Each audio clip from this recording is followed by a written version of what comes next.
小夜燈，有自閉症嘅小朋友喺瞓覺嘅時候特別容易感覺到焦慮，焦慮背後有唔同嘅原因，可能係怕黑，可能係怕見唔到爸爸媽媽，可能係擔心突然要放低手上嘅嘢入房瞓覺等等。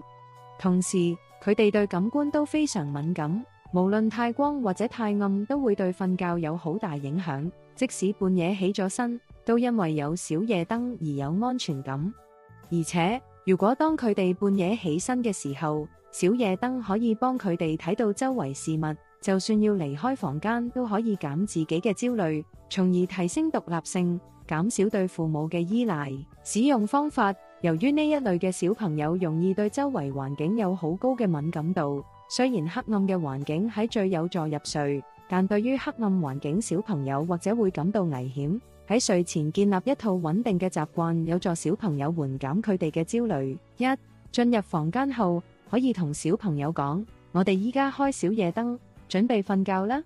二、開啟小夜燈，並熄咗房間燈，讓小朋友可以在一個較昏暗嘅環境準備入睡，進入一個穩定的睡眠節奏。